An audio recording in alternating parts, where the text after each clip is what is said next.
Yo, yo, yo, what's up, guys? Palutenasarmy, episode 8. Alright, who's with me this week? I don't know. Alright, moving on. I'm blind. Alright, what's up, Vane? Not too much. Yourself, sir. We're good. Alright, and then we got Mr. Jeff Guru. Just Jeff or at Deep Resurrect on Twitter. I still hate that name. Guru. Hey, okay, wait. So what's a better name? Deep Resurrect or Review Guru? I hate Review Guru, so Deep Resurrect. I still think Review Guru is a better name. Deep Resurrect just kind of gives you an odd image. Like, yeah, that's what I'm saying. Resurrect. Well, how do you vein a Xyler? How about that? Well, technically, there's a long story, and the story is that when I originally made that name, I didn't know how to spell for shit. So when I thought I was making a clever vampire name, I was being retarded. You know, when I thought of my name, I was trying to be another reviewer on YouTube, so I made the Review Guru, and then I realized 5 minutes later, that is a stupid name. And yet you kept it. Yeah, but it's like, that's how we know you by, though. Like, I don't know, that's just how we know you. Okay, I'm Deep Guru. What's up? That's a lot worse. That's awesome. I like it. The Deep Guru. Alright, and then we also... That sounds like wise. Alright, no, that's... I don't know. I also got my friend... Resurrect, okay. We have a local friend here. He's done a few articles on the website. My friend Richard. What's up? What's up? There you go. So let's give a quick story about what happened last week. So we had. The story is we suck. No, you suck. So we had. Fuck you. We had a good podcast going. We had a lot of back and forth banter going on, and then about 42 minutes into the podcast, Vane stops and says, "Audacity crashed." So we had to restart it over, and then we played it again over. We weren't in the mood to make another podcast, but we did it, and we didn't sound that great in it. So it sounded like we were just cutting our wrists the entire time. No, it sounded more like we were just not really in the mood to talk, or like we were angry at each other or something. But it was just like we like made a podcast for like 40 minutes, and then we're all right, let's record another 30 minutes and do this. So I don't know. We're a week later, so I guess we can talk about pretty much what we did last week and not have a problem with it. So what we have on the website is it's actually kind of nice that me and Vane haven't done a thing on there, but it's kind of neat that there's articles up by other people. So I don't know. We'll leave your movie games for last because we'll talk about that. But LA Noire, how is it? Don't give any spoilers, but what do you think of it? LA Noire is great. It's a very hard game to talk about without spoiling, but it's much different than any game you're ever going to play in your life. Doesn't it? And we were talking about this last week, but it has slight resemblances to Phoenix Wright, doesn't it? I've never actually played Phoenix Wright, so I'm... Blasphemy. Yeah, you should fix that. That's a pretty good game. I've never actually played Phoenix Wright, so I don't really know. So what was that, Richard? You've never played Phoenix Wright? No. Get the fuck off of this podcast and go play Phoenix Wright. Oh, okay, I'll track down a copy. Jeez. Don't you have an iPod Touch or something? Yes, it's sitting right here. It's on the iTunes store for $5. Huh.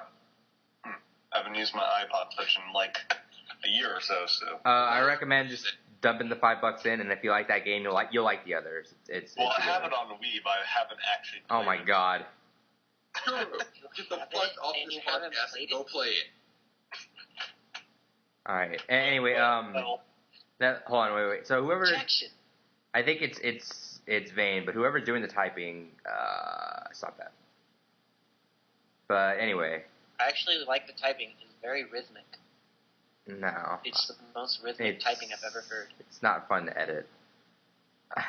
No, so you like the game, and is there anything else to it? I mean, we don't want to spoil it, so I guess we can't say much about it. Yeah, it's much different than you're ever going to be. And also, I've seen a bunch of people buy the game thinking it's going to be your stereotypical Rockstar game. Do not get caught up in that disappointment. That's the number one advice I can give it. Go into it as a completely different game. Don't go into it expecting another GTA or Red Dead Redemption. Thank God. That's what's been stopping me from buying the game is, oh God, it's just another Rockstar game. It completely is not. It does not. The only thing that makes it feel like a Rockstar game is that it's kind of run on the same engine, but it's a completely different game. Oh, thank you. I told you, I don't know why, but you had this complete opposite thought of LA Noire, Vane. Yeah, you can kind of do the stuff that you do in like GTA and stuff, but it's not recommended since you're a police officer, and so you can't really just go around killing civilians or driving recklessly. It is, like, especially in cases, they'll punish you if you do that, and so you have a lot more incentive to, like, drive correctly, actually following the signals on the road. It's a lot different than any Rockstar game you're ever going to play. Well, it's not really a Rockstar game. It's not. Let me correct myself. It's not a Rockstar game. Yeah. I think the only thing Rockstar really had to do with it is that it's run off their engine. I think that's it. They kind of helped develop it, and they're publishing it. So that's kind of, or well, not publishing it, but you know what I mean. But it's Rockstar Games Presents. That's kind of the thing on there. So I mean, they had to slap their name obviously to get some sales, but you know. I see too many people disappointed because it's nothing like GTA, and just my best advice for going into that game is just to not expect that. Or else you'll be just don't really think of Rockstar at all when you're playing the game. Okay, I definitely have to check it out now. Yeah. That made me happy. We have Baldy did two reviews. I would love to have him on the podcast. He's gonna be on vacation soon, but we'll see if we can get him on. He did Divinity 2 and Terraria. Is that how you say it? Terraria, maybe? I don't know how to say that, but whatever. Bob did StarCraft 2, so there's another one on there. We can't really talk about those. I don't know. I've never played any of them. Have you guys played Divinity 2? Or you played StarCraft? I played Divinity 2, and I have to say that review was like really, really spot on because it was a good game, but like seriously, the animation. If you run, you can do a running attack, and one of them is seriously like a ballet slip kick.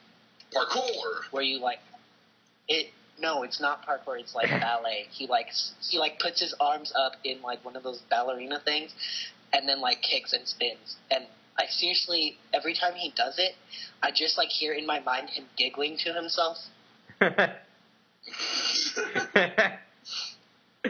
I don't know, another game that doesn't have good animation. I think Fallout has horrible animations. It's because whenever I go in third person in that game, I immediately walk diagonal, so I'm like, so the tracking is off.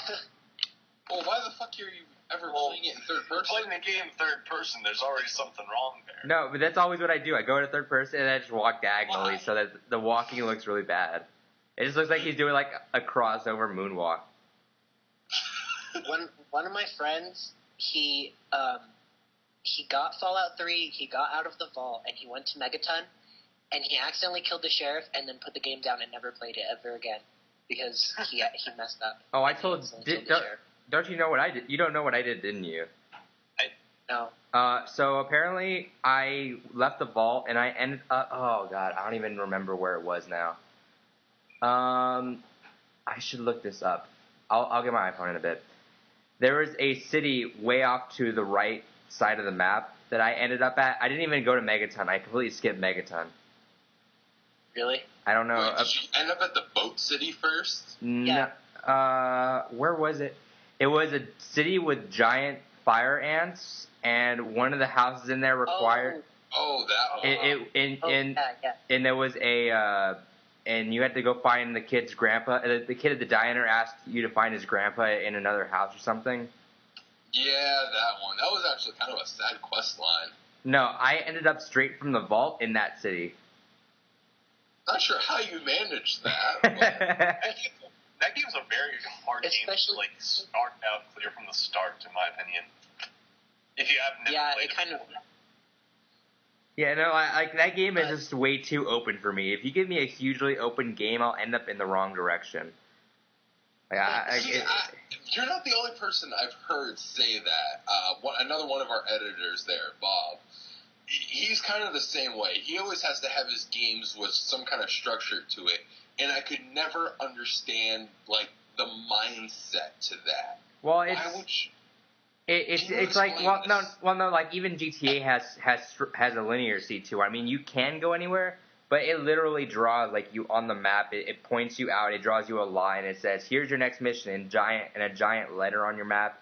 It does like all that. Yeah, I seriously wish that the games that had that had an option to turn it off, because most of the times the games that have that also have an explanation of why you're going there, and so you could figure it out on your own, and I would like to do that instead of following the glowing path. Exactly. See, I don't know. I need linearity in my games. Otherwise, I end up like on the opposite side of the map where I'm supposed to be. So here's a fun tip. So I've tried to start out Half-Life 2 probably about 5 or 6 times already because I cannot get into that game, but I want to. The first time I played that game, I ended up in a completely white room, and I glitched out the game. How? Because you know how Half-Life 2 for an FPS, it's actually surprisingly open. Like it has a lot of wider areas. It has a lot of wide areas that you can mess around in. So immediately I have to agree. Oh, what? I have to agree with you with the whole I can't get into Half-Life 2 thing. I can't get into it either at all. Yeah, no, it's not my kind of game. I want to. I'm gonna try to again this summer, but no. So anyway, I stacked a bunch of boxes together. I jumped on them and I jumped into a sewer pipe, and then it just started glitching out, and I was in a completely white room. So I love how every story so far has started off. So I started playing this game, and I end up exactly where I'm not supposed to be. So Valve needs to hire me as a tester or something, because I break their games because I don't know what I get bored. I got bored in Half-Life, so I just started stacking boxes, and I just ended up in a really awkward place. I don't even know. I just glitched out the game, and I was like, oh, well, I'm done. So I started Halo 3, and I'm already fighting the Arbiter. I don't know how I did that. You don't fight the Arbiter, so yeah, I wonder how you did that. That's the point. Yeah, no. Like if a game is a bit too open for me, I'll get bored, or I'll just do something I'm not supposed to do. I know Adrian have said to you this enough, but I think you'd really like Borderlands because it does put you on a linear path, yet it's wide open. Yeah, like Fallout does. It gives is like my biggest disappointment in the game because I saw how. Oh, okay. So wait. Before they changed it to cell shading, and it was amazing. And then they changed it to cell shading, and I got it, and I had a lot of fun with it. But I could not forget the way it looked before. So it looks beautiful with the cell shading. So was this hold on? Having its own art style. This makes me just think, was this like Twilight Princess to you? Because it sounds like when you or not Twilight Princess, Wind Waker, where Nintendo showed you a really cool Link, and then you see this cell shaded Link as a kid. Because that's what it sounds like to me. I didn't really have that. Oh yeah, no, I remember that. But yeah. No, it wasn't like that. That didn't cross my mind. All right, but so that's why you're disappointed in the game, though. You liked it, but you thought it was because bad. I heard about it. But I actually had a lot of fun with it, and I've replayed it 5 or 6 times. But I just shake my head every time I play it. I'm like, biggest mistake ever. No, it just feels like to me they took a big bite with trying to make it as detailed as they had it, and then they're just like, you know what, guys, we have to get this game out, and so they just we'll just cell shade it. It has its own great that way. The thing is, I can't compare its graphics to any other game, and it's its own individual thing, which I love. Like with a lot of these other games, they look exactly the same. Yeah, it does. It does sort of give off a storytelling vibe with its graphics. But the graphics before, it gave off a really epic vibe. It just made you wanted to explore that world until there was nothing left. Honestly, I'm not seeing it really. I mean, the way it looked before, yeah, that was kind of cool, but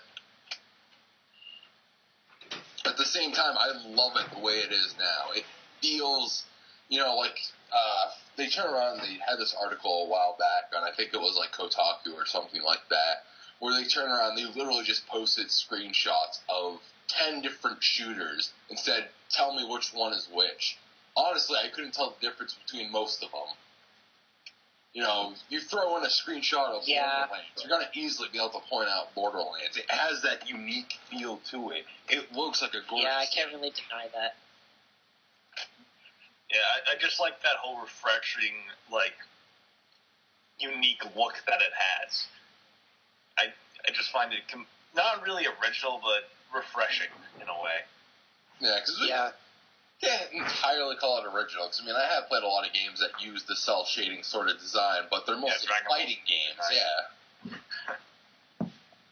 Well, I don't know. I don't really care. No, you would like it. Adrian, as much as you don't want to play it as I've been talking about it nonstop, you should still play Borderlands. No, you know what, guys? I started playing Borderlands, and somehow I'm already at the vault. Well, I started playing Borderlands, and somehow I'm fighting General Knox, even though I don't own the DLC. Well, no, I still have a lot of games I need to play. I still need to play Dead Space eventually. I haven't played Arkham Asylum, which I want to do eventually. There's a few games. Dead Space 2 was, oh my god, Dead Space 2 was fantastic. That's what I hear. I hear it's actually pretty good. The scariest part of the game, seriously, was the part where nothing happened. Because you went back into the ship from the first one, and they just, psyched you out so much at that part. Oh, my God. You see, I would not do good with a game like that at all. Speaking of scary games, I have a feeling it's a great game, but I don't do good with horror at all. Speaking of those, I'm actually playing Alan Wake again. I'm about to start the second episode, probably. I'm probably going to do that tonight, actually, but I had to restart the game because it's been, 5 months since I played that game. It's actually fun. I don't know. It's fun, but I just need to get into it again. I can barely handle Deadly Premonition, Yellow, Dead Space, or anything like that. Are you kidding? I'm not kidding at all. That's so terrible. Okay. I like the squirrel monkey, but then the people bending over backwards. I just want to run away. It's so goofy, though. Maybe I just need to play more of the game, but I start playing it freaks me the hell out. I had to put it down. See, there's one thing about Alan Wake that I don't know. It's a double-edged sword here because you play the game, and if you did, and I don't know if you guys have looked into it, or have you guys even played Alan Wake? I played the first 2 chapters.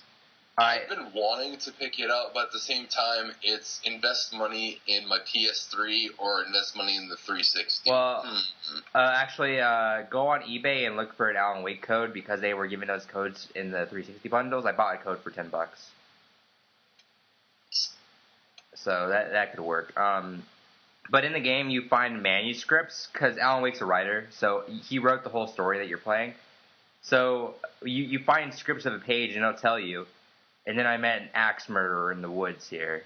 And it'll tell you, this little description. Oh my god, and then you meet axe murderer in the woods? Yeah, that's the thing. And it's cool because it gets you hyped up and psyched. Because, it's not going to be like Dead Space where it's going to psych you out. It's going to do exactly what it says. But it also doesn't give you any surprise there. There was only one super jump scare. The rest was just, a sense of urgency. I'm maybe stop playing Alan Wake. It's not a horror part, but more the fact that I ran out of ammo and I had no way to defend myself. The first episode I have an abundance of a lot of ammo, but the second episode I got screwed over. So I'm gonna see if that happens again, or if I was just super bad with my ammo. I am terrible. So on the subject of open games and horror games, have you guys played the newest Alone in the Dark game? Inferno? Kind of. I didn't have a subtitle. The first episode. That's it.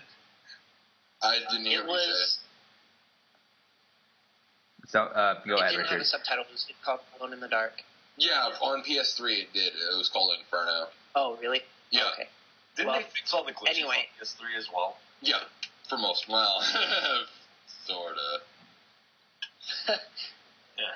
But, like, the most of the game was very linear, and that I could deal with. And, like, even though it was a horror game, and I don't usually do well with horror type stuff, I was okay because they were, like, telling me where to go, and I felt very reassured that I knew where I was going. And then, like, on the second to last part, where, like, you know after this you're going to fight the boss, it suddenly became open, and you could explore the whole thing. And I just like, had to put the controller down because I could not get past that part. Really? Because, like, yeah, you had to, like, go explore the park and, like, find these 20 things and destroy them all. You didn't have to destroy all of them. You only had to destroy enough to get your psychic meter up to, like, 80% or something like that. You know what? Yeah. I couldn't get past the first melee sequence, so, yeah. That what you did reminds me of what everyone did during Wind Waker. Everyone's enjoying Wind Waker. It's a good game. I mean, some people are complaining about the boat, whatever. And then they tell you, all right. And they have to fight the Triforce thing. Yeah, you have to go, okay, find 20 shards of the Triforce. I put the controller down. All right, I'm done. That was a fun game. I'm never taking Wind Waker up again. See, honestly, Alone in the Dark Inferno wasn't, how to put it, like, it was a terrible game, controls-wise. My God, were the controls horrible. Yeah. The controls were really, really bad. It was like you were a human tank with no defense. Pretty much. Not only that, but the guy moves so sluggishly. Like, everything he did, you had to, like, force him to do. I think I already told you that's the part that I got to, but it was, I think the first melee battle that you're at against that girl that becomes all evil and stuff, I can't get past that for shit at all. Yeah. Speaking of... Melee is so terrible, in my opinion. So speaking of open world, since we were talking about this pre-podcast, so you've only played Shadow Broker and Kasumi, then, Guru? I have not played Shadow Broker. I just downloaded that. I played Kasumi. That's and it? One other, I forgot what the name is. I can actually look it up right now. In a second. Well, you played Overlord. There's 4 of them. Well, I have not played Overlord. So you played Kasumi. Well, you played Kasumi. There's Kasumi. There's Overlord. There's Shadow Broker, and then Arrival. I think Kasumi is actually the only one I've played. Huh. I imagine, because if you didn't play Overlord, I don't know what the fuck you're talking about. Well, unless you're talking about the Zaid story, but that comes with every new game. Yeah, I think that's what I'm thinking of right there. Maybe. So yeah, no, Richard agrees on have you got Arrival yet, Richard? No, but I played some of it. Have you got Overlord? Just like was boring. Yeah, I mean the ending. Even when I played Kasumi, I'm surprised because Overlord was like more story and more quests, and Kasumi entertained me more than Overlord. Well, like it was fun. I think if you have nothing else to do, it's worth getting. Overlord is, but if I had to choose, I'd choose Arrival. Yeah, Overlord it was okay. It had a kind of cool story, but I mean the first half of this mission is lame. So what's your favorite class in the game, Adrian? I play as a Vanguard, even though I shouldn't. I originally played as Vanguard, but then I switched to Infiltrator, and I love Infiltrator so much. Infiltrators are great. Yeah. I don't even know. I honestly play Vanguard like I would a soldier. I just all I did as a Vanguard is just dash towards people. That's it. That's all I did. I rarely even use that, but no. It's so fun when you play that, where you like fly halfway across the field, get right up to them, shocking them in the face. Like I honestly, as much as I love that game, I haven't even I barely know the differences between classes. I just picked Vanguard because I thought that sounded cool. I hear a lot of people play as it. Yeah, a lot of people. The Vanguard class is really overrated, in my opinion. The Infiltrator's the best overall, just because snipers are badass. I like Adept. Yeah. Richard, have you got all the achievements on Mass Effect 2 yet? No. I think I started it over on the hardest difficulty to get that achievement, but I haven't beaten it yet. are you doing? I keep on wanting to like do everything, and so I keep on like I'll do like 3 hours, and then like figure out I missed something that is now gone, and then I'll just like start over. And so it's taking me a really long time to beat it for some reason. For some reason, even after you explain the reason. Well, yeah. I need to do that. Insanity is pretty crazy in that. There's a few... Yeah, it is. It's a lot. It's so much more different from just normal hard. Because, yeah. Like, you have to just spend all of your time in cover, and then you just like poke out, shoot, and then go back in cover. That's pretty much Gears of War also when you're playing Insane, because Gears of War. Me and Richard played Insane, and wasn't it the whole way that we did it was I was on Insane and you were on Casual? Wasn't that how we did it? Casual. What? In Gears of War? No, we were playing co-op, and you can stagnate the difficulty. So one co-op partner is playing in Casual, and the other one's playing in Insane. No, I was on hard. Were you okay? Well, you weren't on Insane though. Yeah, I wasn't on Insane. So I remember when I would poke, really funny. I would poke my head out and I would die in one hit, where you're getting hit everywhere, and I just kept getting knocked down every 2 seconds. And he would just run out, pick me up, jump back, and then I would get knocked down. It was pretty funny. I did not know that you could do that at all. Yeah, no, that's pretty much, unless you have a crazy Gears of War partner, that's pretty much the way you get that achievement. I got those achievements by just playing Insane, so... Well, no, the way I played games back then, I wouldn't have the patience to do that, but nowadays, I'm sure I'll probably do that in Gears of War 3. Gears of War is truthfully the only game where I've actually had the patience to beat the hardest difficulty. I did that on... Really? When I played Halo Reach, I played Legendary when I first got the game. I shouldn't have done that, though. Like, I straight out... I get Red Faction, I'm going to play it on the hardest difficulty. Oh, yeah, Red Faction. Isn't that out, like... Tuesday. I'm trying to rent it. Huh. I played the demo. It was really fun. I hear it's fun, but I hear the story is pretty bad. They changed it up. From what I've heard, they've changed it up from being an open-world game to being completely linear. Which I'm not sure if it's semi... I'm not sure if that's the best choice to make, either. It's semi-open. There's a little bit of open world to it, but it's a lot more straight. It's not as open as Guerrilla at all. Yeah. Which, I don't know. My biggest problem with Guerrilla, when I played the game, I seriously loved that game. I gave it like a 9.6. I had so much fun with it, but going back to it now, that game just dwells on me. Like, I eventually hit a point where everything just is boring. It's boring because it's just a bunch of red everywhere. Yeah. Yeah, It is my little brother's favorite game, though. Like, he's only 4, and it is the only play. Well, yeah, that game is like the greatest game for a kid. You just break everything. Yeah. Yeah, except he doesn't really understand the story, so like if I ask him who his favorite character is, he'll say EDS guy. Oh, well, honestly, you could ask me the same thing. I wouldn't know. All I do is just break shit in that game. I don't know the story. The multiplayer was a lot of fun. I remember playing the multiplayer demo to that game. That was a lot of fun. That was fun.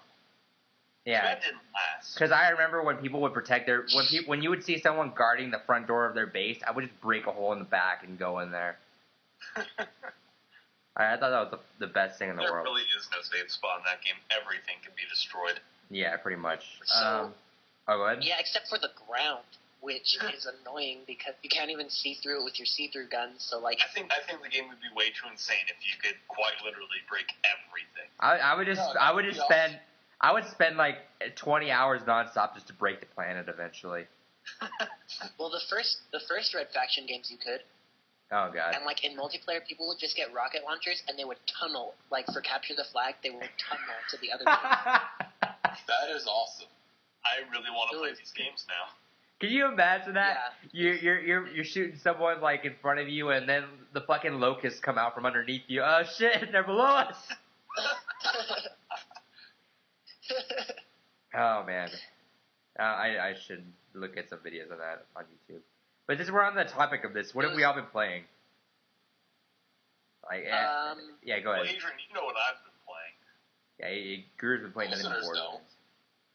Well, I've been playing too much Borderlands, way too much Borderlands. No such thing as too much Borderlands. There is No, such there a isn't, thing. but Adrian says I have. He's become the PR guy for fucking Borderlands. Dude, do you have it on PS3 or 360?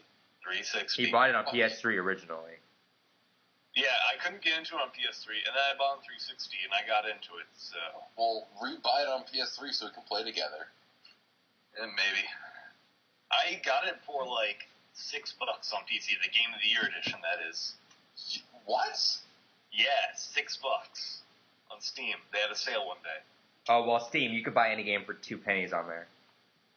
If you have enough patience for it, at least. Yeah, if you want to bring it around. I think the DLC is insane on Borderlands. That's the best DLC I've ever played.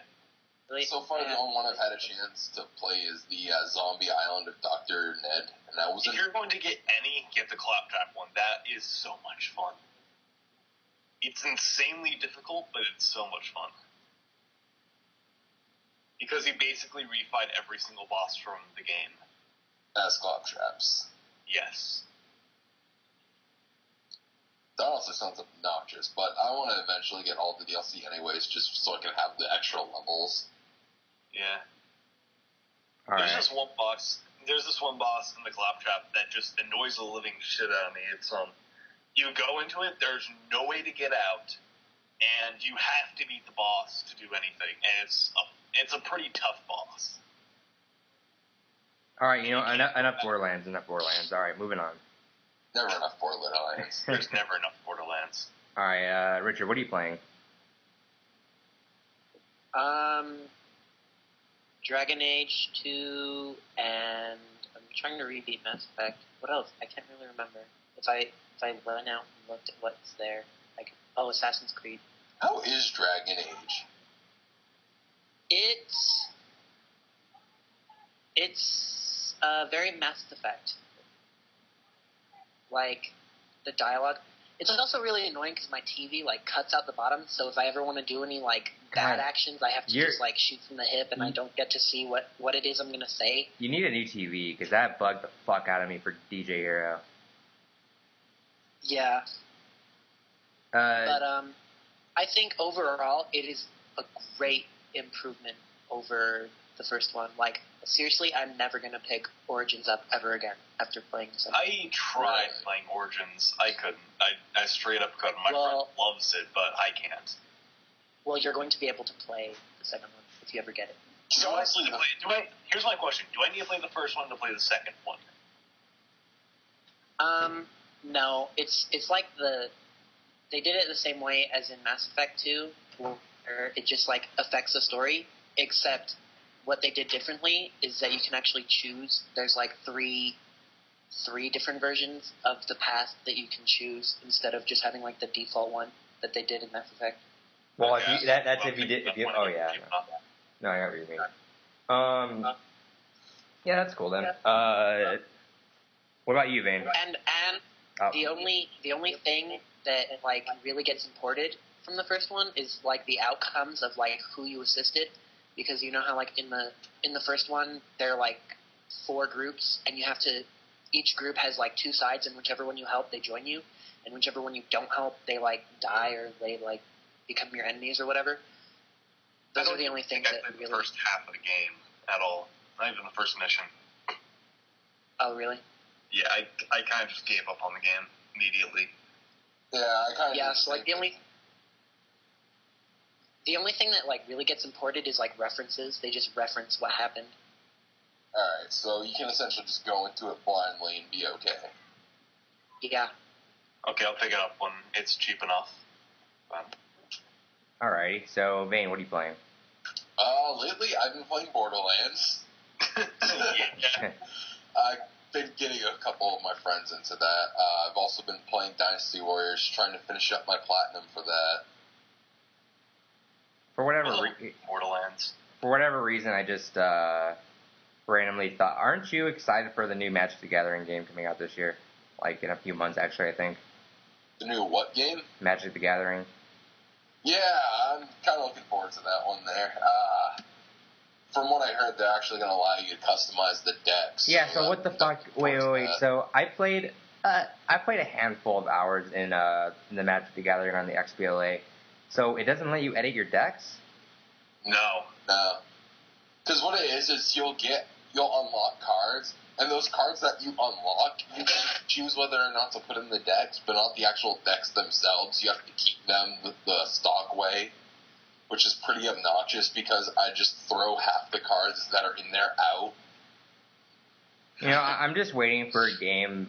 I mean, we talked about this on, I think it's the second episode about card stuff, but I'm just waiting for a game that will let me scan whatever cards I actually own. Most Yu-Gi-Oh games, or at least the older ones. I have Judgment. There you go. Well, I mean, a legit card series, like I've invested into. Like I said, if you play the older Yu-Gi-Oh games, you can actually turn around and type in the little numbers that they have on them. Oh, yeah, huh. I forgot about that. I didn't know you could do that. I was too young back then to realize that. I remember that, but I mean, well, I can't do those now because a lot of my cards are outdated from there. Or, not outdated, but, I mean, like, they're new. Yeah. I don't know. I would like an ongoing game that will just let me do that, and I can play whatever I want on there. But then again, you would also have kids on there that, I have 40 fucking blue eyes that get on the field or something. Like, you could use all 40 in your deck. That'd be a terrible deck because you couldn't summon any of them. And they probably find some card that says, hey, you want to summon 40 blue eyes? Go for it. It'll probably be a Kaiba card. Yo, dude, I heard you like blue eyes. Those cards, summon 40 blue eyes. There you go. Yeah. Even though there's only 5 spots. No, but I would. Anyone in the show knows how to play the card game, so. Yeah, you just put 8 blue eyes in each slot. There you go. Man, if you go back to the original rules that Yu-Gi-Oh had, I can't imagine how games really. Like I entered the stage maybe a few months after that rule was kind of gone, where you only had 2,000 life points and you could summon whatever card you wanted on there and attack right away or something, or it was like that. That made no sense. Attack mode, defense mode. If I drew a blue eyes on my first hand, you're screwed right away. Yeah. It's like whatever. No, so okay, so the Welcome Back program came out and we were talking about this. So let's just say what we got really quick. What'd you get, Vane? I turned around and I nabbed Dead Nation, Wipeout HD, Little Big Planets, and Mod Nation Racers. Alright, and you, Vane? Or not you, Vane.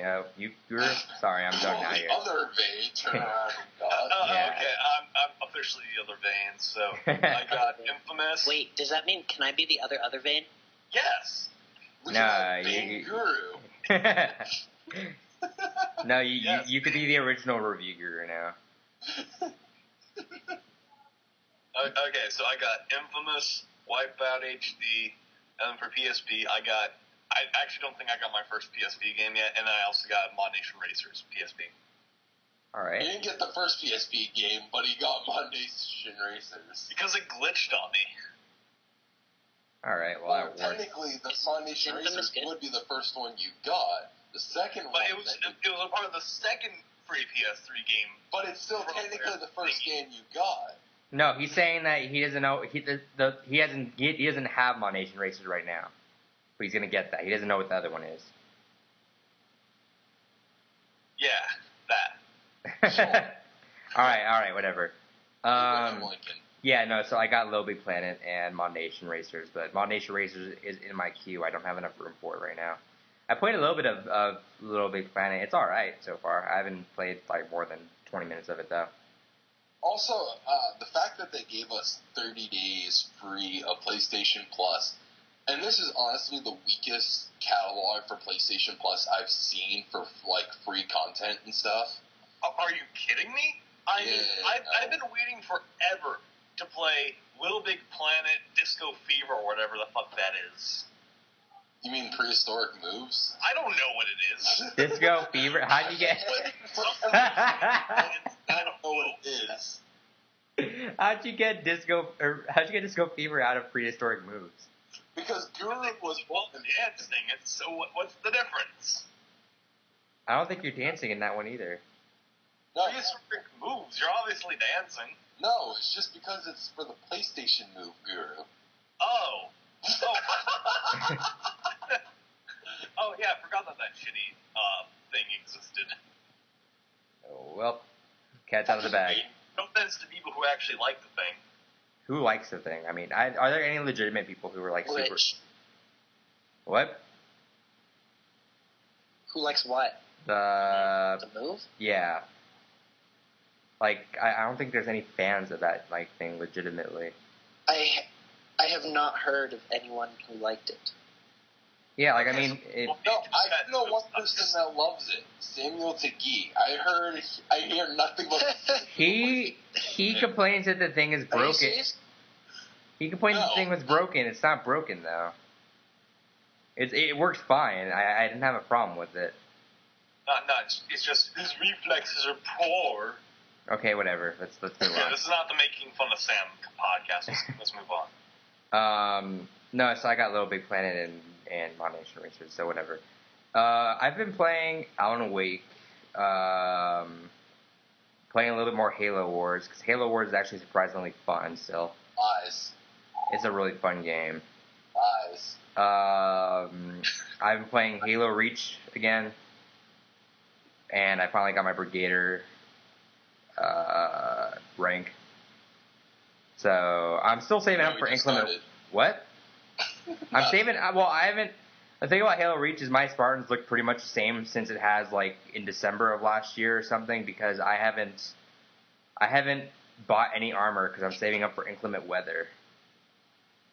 And that's I still don't understand how you and Sam can get so into that game at all. It's a fun game. There's a lot of ways to play that game. It's a fun game, but like after a month. Yeah, but I mean, like if you don't like the game now, you can go to Action Sack and play fucking hockey in that game. Or if you don't like that, if you hate Halo as it is now, then you can play Team Classic, and it's exactly like Halo 2 without the glitches. Which I mean, some would say that's not the game anymore, but. And if you hated that game, well, then you're shit out of luck. If you hated Halo 2 and you're playing and you don't like any Halos now, I don't know why you bought Halo Reach. Congratulations. It's not that I hate Halo. It's just it gets boring to me after like a month of playing. Yeah, but then again, go ahead, Richard. Honestly, I think the first Halo game was the most entertaining for me. The story was definitely the most entertaining in the first one. Everybody in my school still plays Halo on the school servers, so.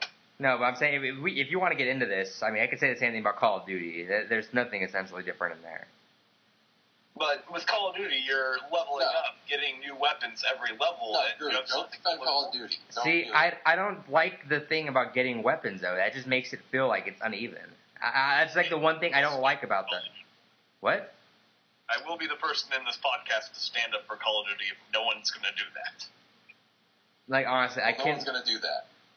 Well, I will. I'm more excited... Oh, that finger.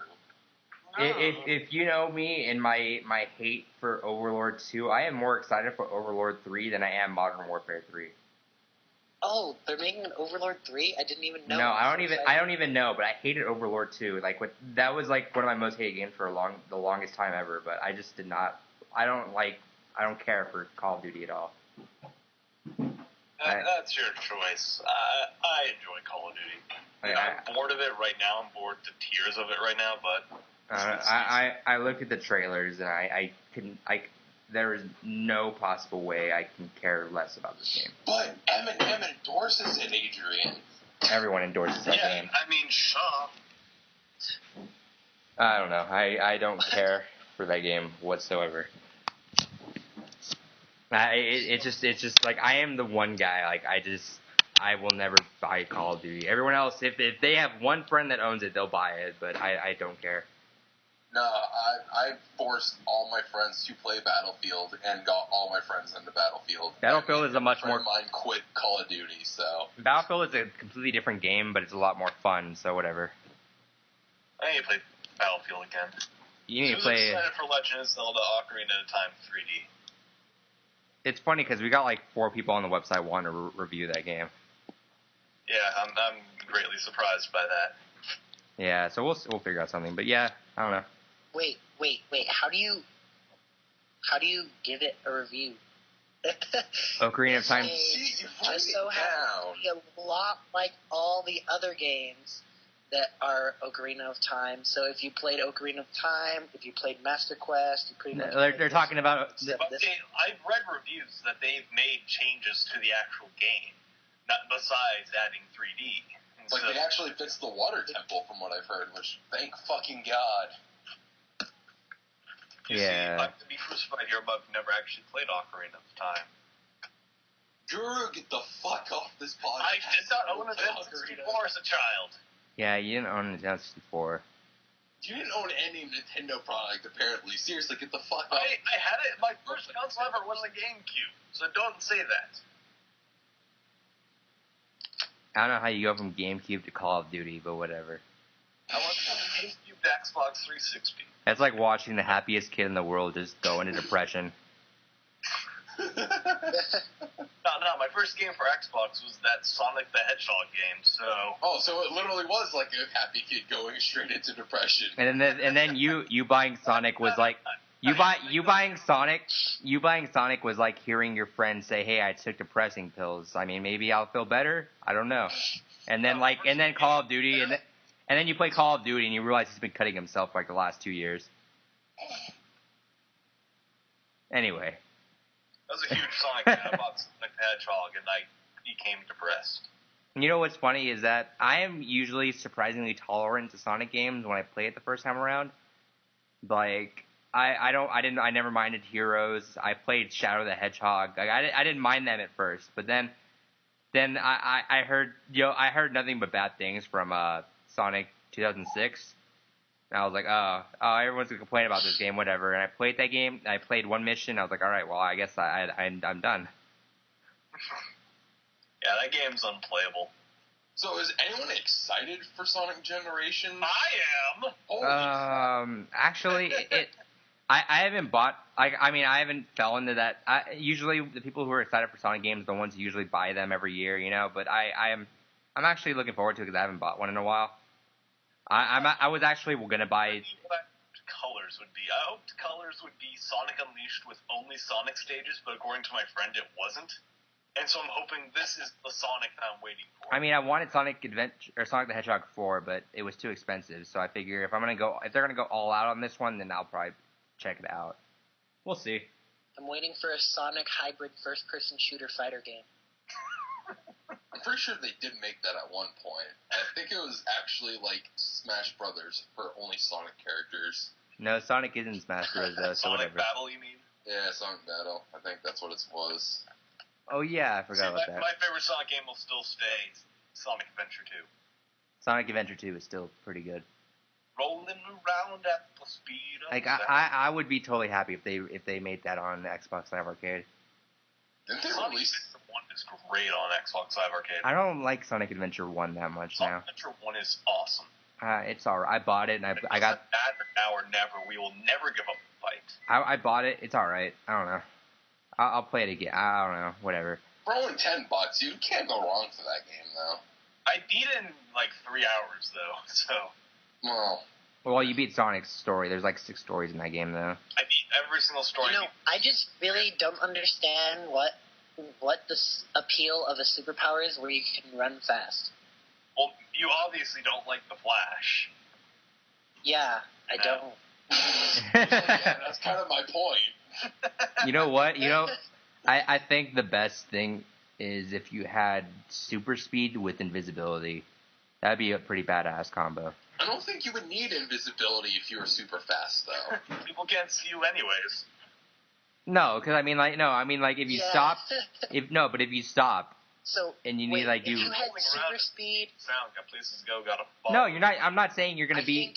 I'm not saying super speed has a very large inherent weakness where you also have to like include super fast reflexes.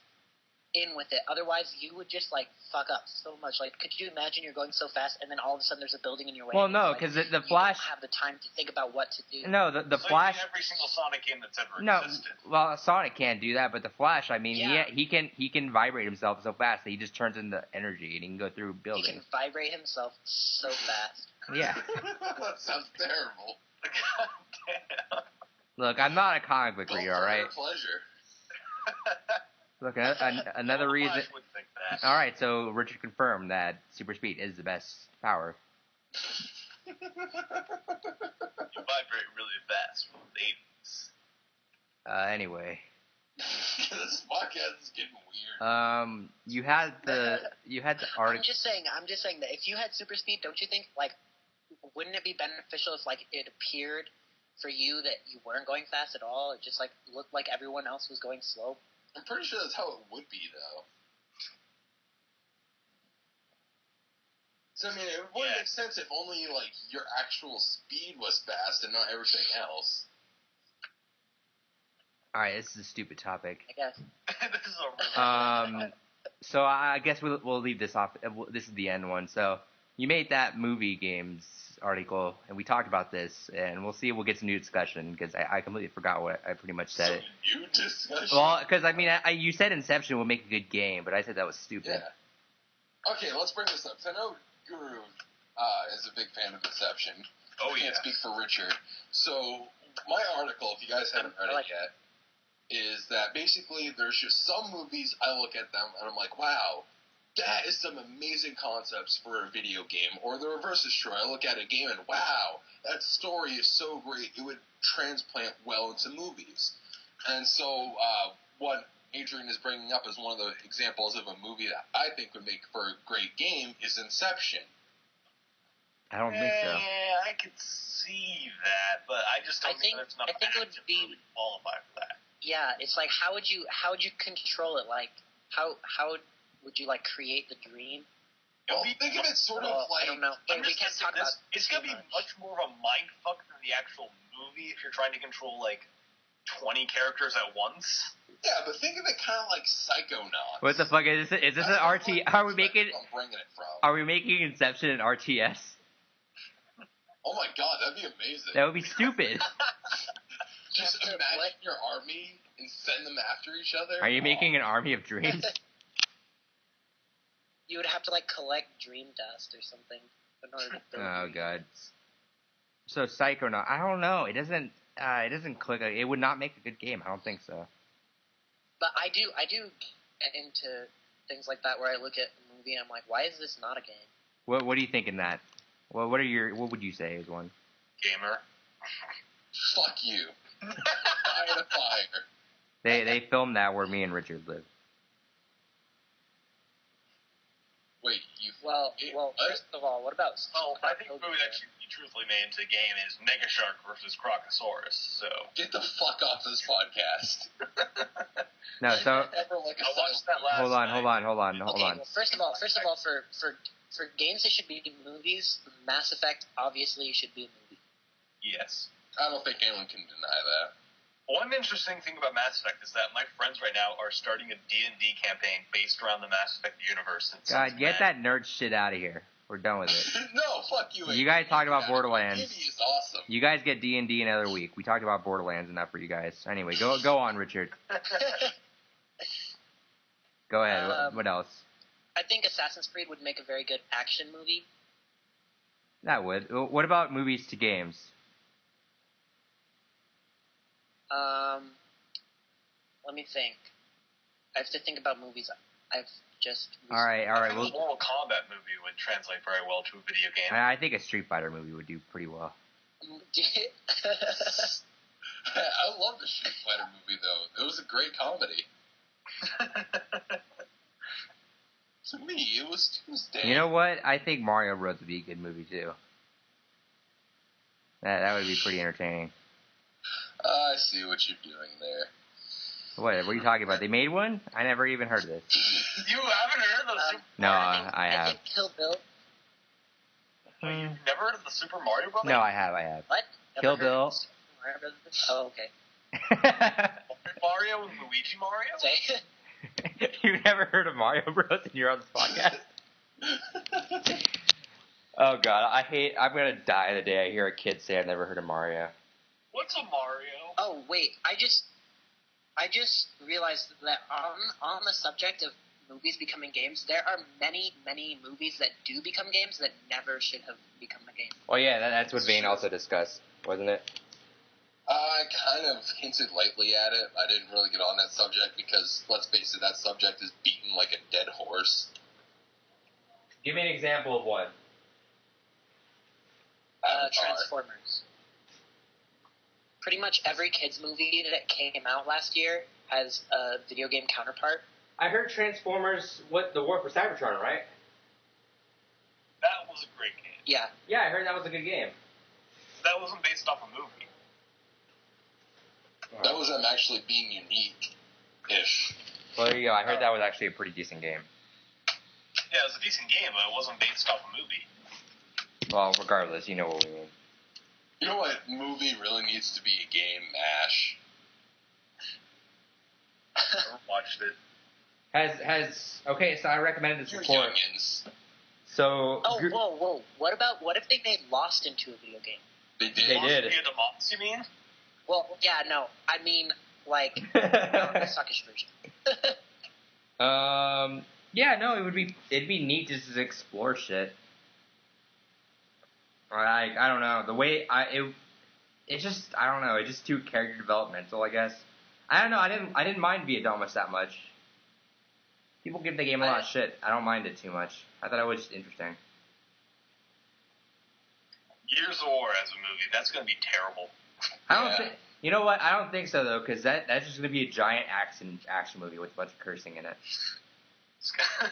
In other words, it's gonna be terrible. You're gonna see a giant rift war. It's gonna be so bad. It's just gonna be awesome. It's just gonna be a bunch of locusts coming from under the ground, and all you can hear is shit. Baby.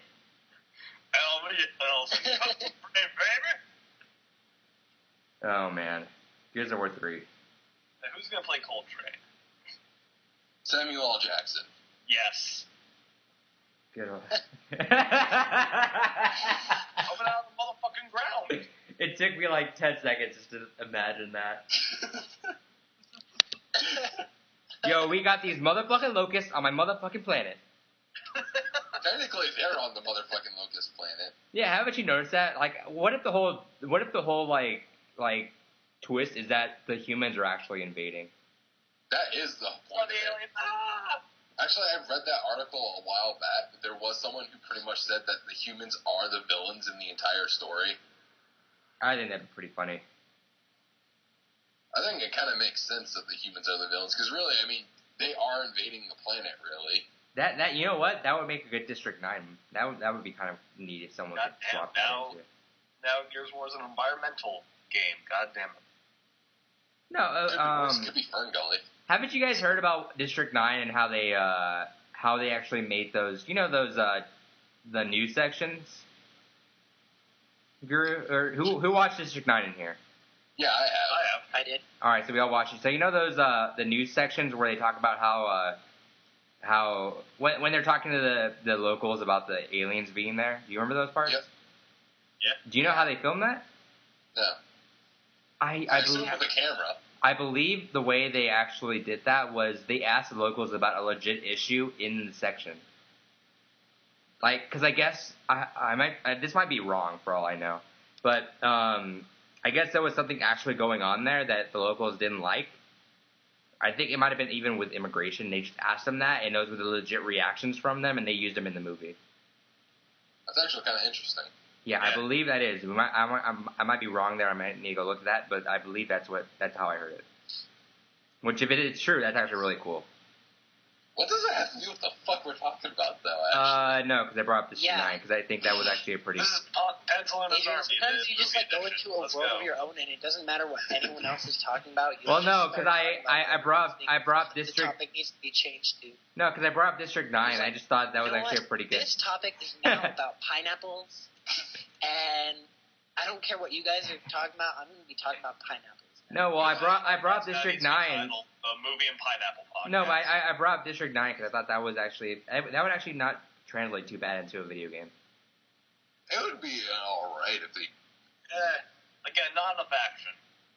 Yeah, but even if the movie itself didn't have enough action, you can correct that. It's not like you have to make it like scene for scene of the movie. You can just set it in the same universe. Or we can have LA Noire District 9 edition. You know what? You know what? What the fuck? Battle LA would make a good XBLA game. You know what? On the subject of video games and movies, The Chronicles of Riddick was a very good movie and video game. You know what's series. funny? My girlfriend totally does not like video games like that much, but she actually when I first talked to her about it, she owns like 3 games on her Xbox that she owns, the original Xbox. One of them is Halo. I don't know what the other one is, and the other one is Chronicles of Riddick, which surprised me. Apparently, like, I want to get, what was it, Assault on the Dark Athena or something? Yeah. Yeah, I want to try that game eventually. I heard it wasn't too bad. Yeah, from what I tried, it's not too bad. Wait, what? I want to get the Riddick game on 360. I heard it was... from Butcher Bay? Butcher Bay's on the disc, but it's Assault on the Dark Athena. Oh, that one. The newer one. Yeah, I don't know. Like, it's surprising that, like, a lot of people... Apparently, a few people, like, I wouldn't ever expect, like, love that game. But that was actually a pretty good translation into games. Yeah. All right, You know what? Pretty much, I think everyone also can agree that any Blizzard game would make for an awesome movie. World of Warcraft sucks too much to be a movie. No, not World of Warcraft. No. Bullshit. Wait. No. Warcraft. No. Bull. You said any World of War or any Blizzard game, so you. Yeah, but I refuse that even exists. So. No, well, it's too bad because you said you're. It's too bad because it does. Yeah. All right, that's it. Lost Vikings the movie right now. You know what? Asgard. Actually, Scott Pilgrim didn't translate too bad into a video game. Yeah, but it was originally a comic, so that doesn't count. I thought it did pretty well into the movie. Yeah, it was popularized in the movie, though. I know certain Mexicans from New Mexico who would disagree with me, but... Them fucking New Mexicans. How did they work? Even though I brought up the fucking movie and I said I liked the game, so... But also, to be fair, the game kind of follows more the comics than the movie. Yeah, it definitely does. Oh yeah, well, dude, if you go into fucking Scott Pilgrim blind, I don't know what the fuck to think. I fell asleep during that movie. Well, if you go into Scott Pilgrim blind, how are you watching it? You know, you know what I mean, though. I went into that movie like I didn't know what it was about. I was like, oh, I hear people talk about this, and I heard Sam bitching about it, so I must go watch it. And I fell asleep. Sam, it must be good. I fell asleep during it because I didn't know what was going on. Like, I didn't, it wasn't bad, I just didn't know, and I got bored because I just like, oh, okay. But then I read... I didn't know what the hell I was doing when I started watching Scott Pilgrim. Yeah, I didn't like the ending of the movie. I liked the comic book ending better, but the movie was still good. Well, the problem with the movie is they shoved 6 books into one movie. Yeah, that's true. I wish they would have... And the 6th book hadn't even been released yet when they made that. Nope. I don't know. I read the books. Like I ordered the books like a few weeks afterwards, and I remember the movie. I would have enjoyed the movie a lot more because the movie actually did some scenes that were pretty spot on to how the books pretty much drew them. Basically, the first half of the movie is word for word from the books. Yeah. Yep, and then they're like, and then the last half, oh hey, we forgot we had 5 other books here. Well, it's also, Adrian has said before, they released the 6th book right before the movie came out, and they were making the movie as the 6th book was no, I know made, that, but so I they mean... couldn't really do what the 6th book was doing. Yeah, but I mean, they still shoved in 5 other books. Yeah. See, if they would have split it into 2 movies, that would have been fine, honestly. Because then we could have actually gotten character development, because that was what the movie was really missing. Alright, so we're going to tangent off here, because we're already running out of movies that we're going to talk about here. But let's go back into we had a conversation about both of these. So, Vane, I got you into We're Alive, right? Oh, yeah. Fucking amazing show. And you caught up to where we're at? Yes, I'm completely caught up now. Dude, oh man, that last episode was pretty crazy. That was... I'm still insistent that it's Kelly. All right, let's not spoil because I'm just saying that right now. I'm considering watching it soon, so... Okay, well, I'm not giving any spoilers, but for those who are caught up and that are listening to this also by chance, I'm just saying I seriously think it's still Kelly. Yeah, no, we've got actually a few of my friends who listen to We're Alive are checking this out. So, I mean, we're trying. I want to seriously, like, We're Alive is one of the coolest things I found in recent times. Richard, you would like that actually. I can't find out. We're Alive is it's like, you know, the old time radio shows, right? Like where they have everyone like in a sound booth. They make the stepping noises. That's basically what We're Alive is, but it's a zombie show. It's kind of like they made Left 4 Dead's storyline. You know, that's weird because a few days ago I was thinking about how awesome it would be if someone did a radio show in this day and age. Yeah, no, We're Alive is basically it's free too. It's a podcast. It's a zombie radio show. I'll try watching it sometime. Or listening to it. Oh wow, that's seriously download. We Are Alive. We're Alive. We're Alive. You can download the MP3s. I'll show you. We'll show you the website after the podcast is wrapped up here. But no, it's zombiepodcast.com. Zombiepodcast.com. And everyone out here should at least download like maybe the first maybe 2 whole chapters. If you don't like the first 2 chapters, you might not get into it, even though it improves a lot later on. But if you like the first 2 chapters, it's safe to say you like the whole series. I don't know many people who have actually been turned off like at the end. And while we're at it, since me and Vane are the only 2 in here that listen to We're Alive, Richard, have you been keeping up with Marble Hornets? No, I thought it was over. Oh my God, are you serious? Yeah. Your sister asked me about that like a week ago. You know that it started back up last November, right? Really? Yeah. Oh, wait. Speaking of November, I just want to say this before you continue. I'm really, really, really looking forward to Skyrim. Oh, yeah. Only one. I can guarantee you that. Yeah, I'm definitely... Skyrim is going to be so awesome. Yeah, well, let's... I'll write that in the thing so we can talk about... We can talk about, I guess, anticipated games at the end. Whatever. We're going to give you a beefy episode since we fucking skipped out last week. No, you know we're on entry, like, 41 now, right? Really? Yeah. I'm gonna have to go look at those. Yeah, you really should, because a lot of seriously though, when I watched when I watched Marble Hornets last time, I seriously could not sleep. I think watch it. I like sleeping. It's one of my favorite activities. I think no, fuck you, Guru. Sleeping is a waste of time. What's funny is that sleeping is amazing. No, it's a waste of time. What's funny is that no. Hold, shut the fuck up. God damn it. That's a stupid conversation. So when I showed Richard Marble Hornets and I knew he would have funny reactions, so I basically turned on my MacBook's webcam all during the duration of him watching it. So there's an Asian kid. You still have that? I think I do. I don't think I deleted it. I'll look afterwards. Wow. But it's just an hour of him staring at the computer monitor with occasional like screams from him.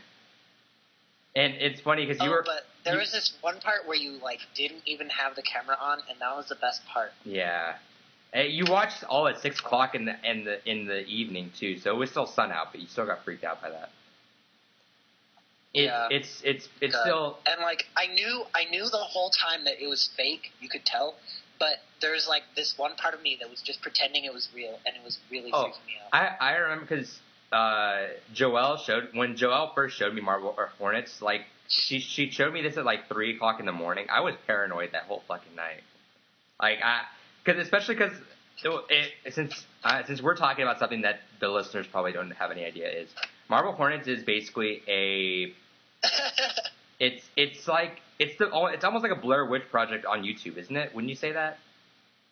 Because it follows this myth about Slender Man, which is a like 9-foot faceless thing with long arms that has a suit. It sounds corny as fuck, but when you see it, it's pretty crazy. But when you see it, oh my god, you freak out. And it's funny because the scary thing is that the whole thing the story's changed up now, but I mean like when it started out, it was originally about a kid named Alex who was filming a student film called Marble Hornets, and throughout throughout his filming, he becomes more insane, and eventually he just skips town. And then one of his friends named Jay asks for the tapes. Eventually, after nagging him enough, he'll get it. He posts all the clips on YouTube, and it just has you'll see Alex just shooting this film, and you'll just see this being just standing in the background. And it gets you crazy because he doesn't do anything. I'm getting goosebumps when you're trying to explain it. I'm really getting goosebumps. Yeah, because it doesn't sound scary the way you have to see it because he's just standing there. He's not doing anything, but it's just so creepy because he's just like. Yeah. Oh my god. It is so subtle. It's subtle, and it's so subtle. Ever again if I watch that. No, but it's so subtle because I swear to God, you can watch the whole series, and until you have me or someone else who dissects those things clearly, you will miss out on some of his appearances in there. Oh my god! There's one. Are we? There's times when he's on the other side of the blinds, and no one sees him there, and he's standing, and there's a bush and blinds, but you can clearly see him on the other side of the window. You have to turn up the brightness. People who don't know that he's there, then they probably don't know what the fuck is going on. No. Well, there's this one part where the camera looks over. So hold on, here. We'll talk about this. So basically Alex he eventually shoots his film, right? And he eventually just starts becoming crazy and starts filming himself instead. The camera's on him 24/7, and there's parts where he'll just get freaked. He'll jump out of bed and get freaked out and start filming around his house as if he knows someone's around. And in one scene, he walks to his window. He puts the camera down, walks to his window, looks outside, doesn't see anything, and goes back. But there's another window next to him, and you can't see it unless you have the brightness turned up and you're staring directly at it. But you'll see him in the framing, he's standing right there. That there's also an entry where he's talking to his friend, and his friend moves his friend's just moving around talking, and then eventually his friend moves his head back. And if you don't notice it, you can't tell until someone points it out to you. But he's standing right back there. It's just so. That was intense because he wasn't there before. Yeah, he wasn't there before. And then he was in the scene. The camera was there, and then his friend put his head up, and then when his friend moved his head again, he was there, but he wasn't there until then. Again, the series is taking a turn. It's not that anymore. But it's still good to get into. It's a really great story that I really want everyone to get into because these are just college kids doing this story. But that's generally how it is, and it gets you paranoid because the way Slender Man looks is just a giant tall figure standing there. And if you watch that shit at night and you look out your window and you see any sort of thing that's just tall, it could be a giant pole for all you fucking know. But if you just see anything stand there, you'll think it's him. That just gets you paranoid. The thing is, if you read about the Slender Man, it's he's obviously made up, but his special power is that if you're afraid of him, that is when he can possess you or whatever, or he'll stalk you and kill you or whatever. Yeah, no. But the thing about that is that when you're afraid of him, that's when he gets you, and so. He can also shapeshift to look like things that aren't him. So when you look out and you're oh my god, what's that tall thing? Is it the Slender Man? It probably is the Slender Man, and then it just feeds on itself. Yeah, the more you get into it, you're supposed to get more paranoid into it, and that's the thing is that it just gets you. The thing about Slender Man is there's no real evidence that he's even violent. It's just there's no violence in him. It's kind of assumed here or there maybe, but there's no violence. He just stands there. That's the whole point. Is that people just get freaked that he's there.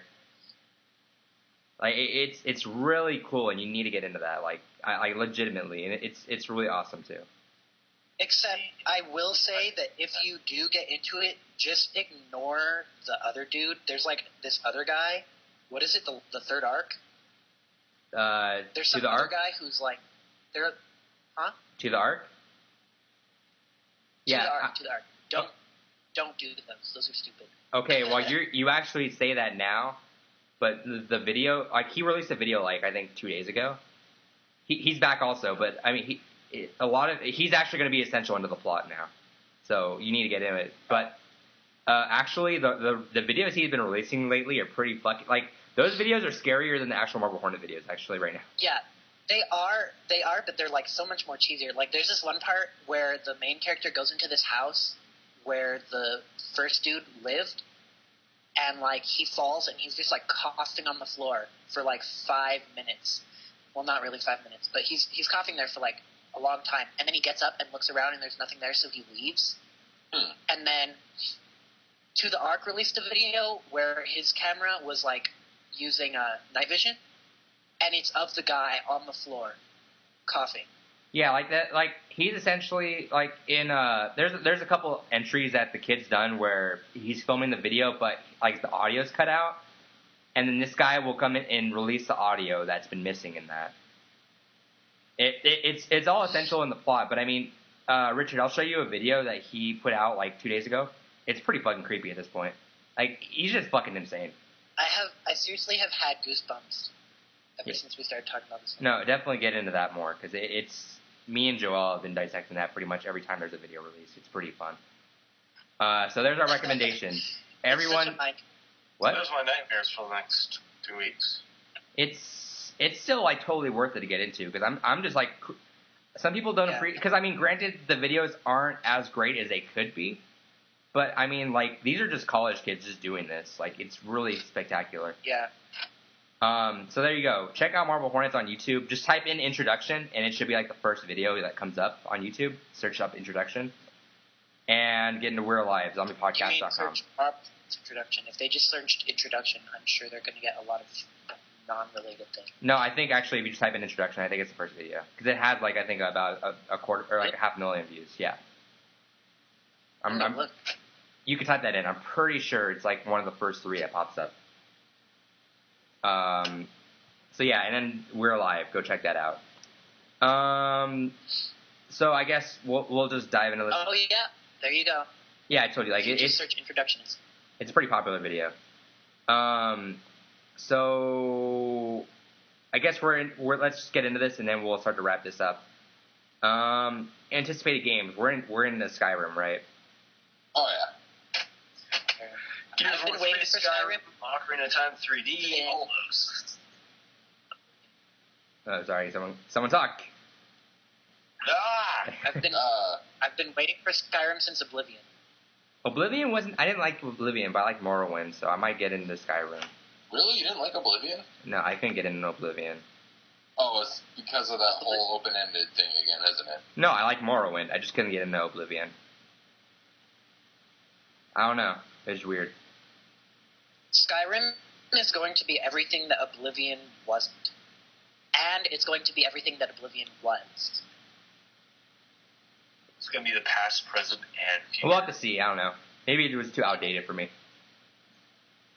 Outdated? All right, so and then me, are you going to be excited for Gears of War 3, Richard? Yeah. I don't think I'm going to get it, though. I don't know. I'm pretty convinced. I'm pretty sold. Like Gears of War, it's just like not one of the things I have time for. I'll be camping out for like 2 days to get that game at midnight. Yeah, see, like I wasn't filling Gears of War packs, but that beta was pretty mind-turning there. My mind was blown. It was a lot of fun. Mass Effect 3 is not coming out this year, so we can skip on that.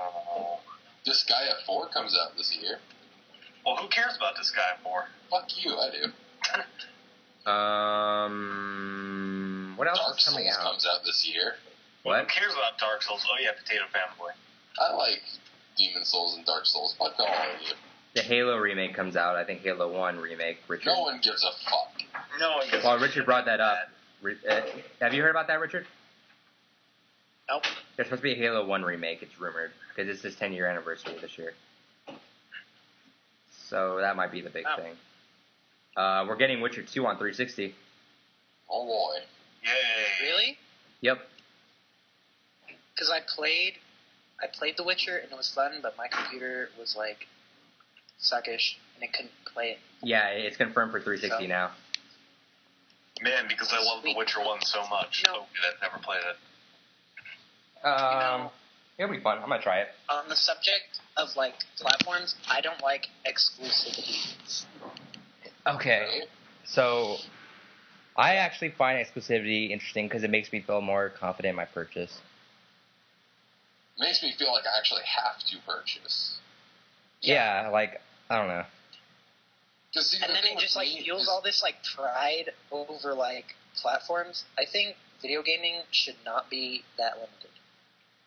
Well, no, I mean, like, if there was no exclusivity, I wouldn't find a reason to buy a PlayStation 3 at that point. Yeah.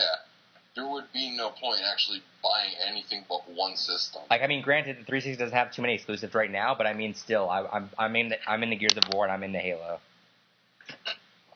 Not to mention, exclusivity forces to actually have competition.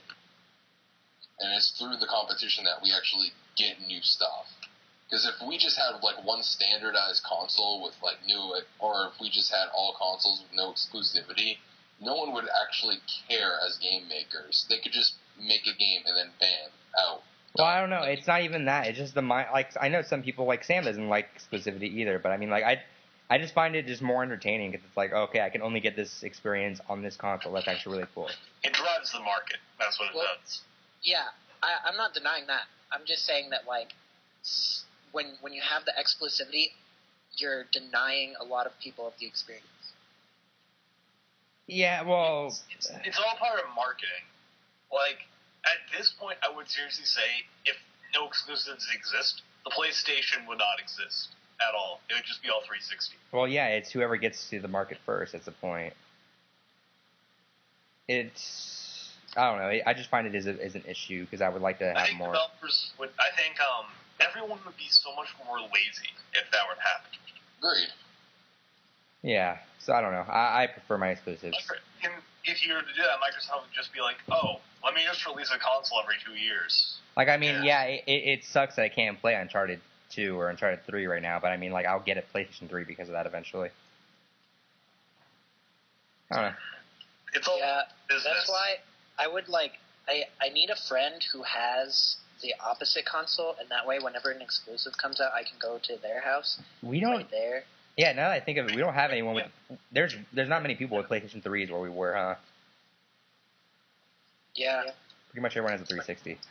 Quentin is, like, the only person I know with a PS3. Who? Quentin. Yeah, I don't know. Yeah. But anyway, I think we're wrapping up here, right? We can wrap up here. All right. I'll give away one code, I guess, because we saw those Ancient of Uga codes. If you're, is it a Steam code? I still don't know. Well, it's no one writes in, so we have no idea. Well, we never talked about them, so remember we didn't publish that podcast. Oh, yeah, that's right. So it's a Steam code. That's what the guy told me. I don't enter codes into Steam, and it looks like an XBLA code. But I don't know. It entered it on Steam. If it doesn't work, rush 360. I don't know. Ancients of Uga, FP52E, CC8RM, VSXBX, MFJC5, KG6RM. There you go. Enter it, have fun, do all that stuff. So on the website next week, I don't know, we haven't, like, I would say, me and Vane were personally taking this week to manage our staff. That was kind of the consistency of that week. So we'll try to have something up. I know Vane's working on something right now. Yeah, I have a few reviews in the works. I got one that's almost ready to be posted. I am considering working on something. He's considering it. He probably won't, but he's considering it. I'm considering a Borderlands review. That's what I'm considering. Dude, you and I, joint co-op review for Oh my god, it will be the best review you guys have ever seen. Yeah, we're not talking about it that week, though. No, we will totally talk about it. All right, well, I'm running that next podcast, so... On the subject of Borderlands, I just want to say that the ending was a big disappointment to me. The ending was amazing. Yeah. No, I was kind of let down with All right, shut up. So, we'll have reviews up next week. And we'll have more about Borderlands on the next podcast. If they do, I'll... We're changing the name of Final Smash to Borderlands, so... Yeah, I don't Borderlands Smash? Border Smash. All right, so look forward to... Wait, Adrian, it works since you're a Mexican.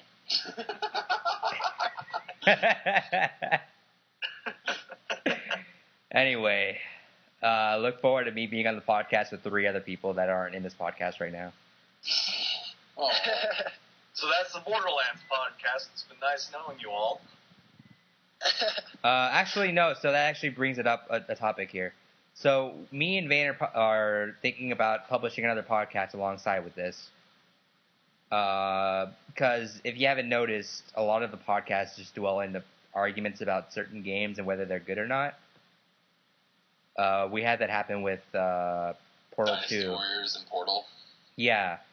So what we're thinking about publishing is a podcast just solely on, like, it'll be just a podcast to debate about a certain game for that certain episode.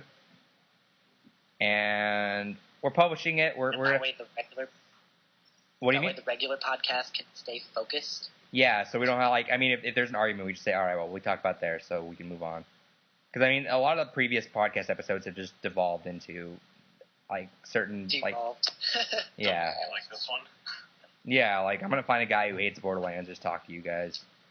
I thought you were the guy that hates Borderlands. I haven't played Borderlands. He hates it I'm the because one that's annoyed by Borderlands talk, because I feel like I transported into the past when this game released. So anyway, what character do you guys play on Borderlands? I play. All right, so thank you, Richard. Thank you, Vane. I like Mordecai. All right, thank you, Richard. Thank you, Vane.